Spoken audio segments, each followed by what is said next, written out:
l'université de Harvard a décidé de s'opposer frontalement à Donald Trump. Elle lui a clairement fait comprendre qu'il n'était pas question de laisser son administration dicter la façon dont l'université est gérée.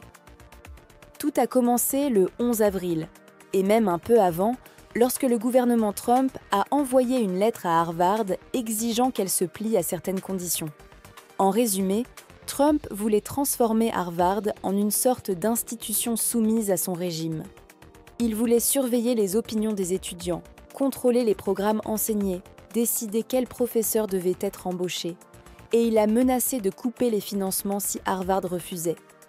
Face à ces pressions, Harvard a refusé de céder. L'université a répondu par une lettre ferme et déterminée. Elle y explique qu'elle ne renoncera jamais à son indépendance, ni à ses droits constitutionnels. Elle refuse de devenir un outil du pouvoir politique, quel qu'il soit.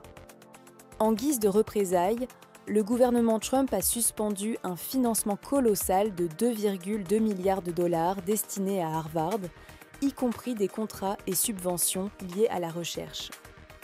Ce qui est particulièrement marquant, c'est que pour rédiger sa réponse, Harvard a fait appel à des avocats républicains très respectés, issus de cabinets puissants comme Quinn Emanuel et King & Spalding. Parmi eux, Robert Hur, un ancien procureur nommé par Trump lui-même, qui avait enquêté sur l'affaire des documents classifiés de Joe Biden. William Burke, un proche des cercles conservateurs, membre du conseil d'administration de Fox Corp et ancien conseiller de la Maison-Blanche sous George W. Bush.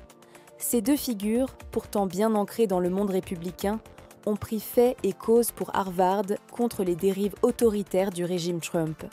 Leurs lettres critiquent violemment la tentative de l'administration de faire pression sur l'université en contournant les lois et le premier amendement.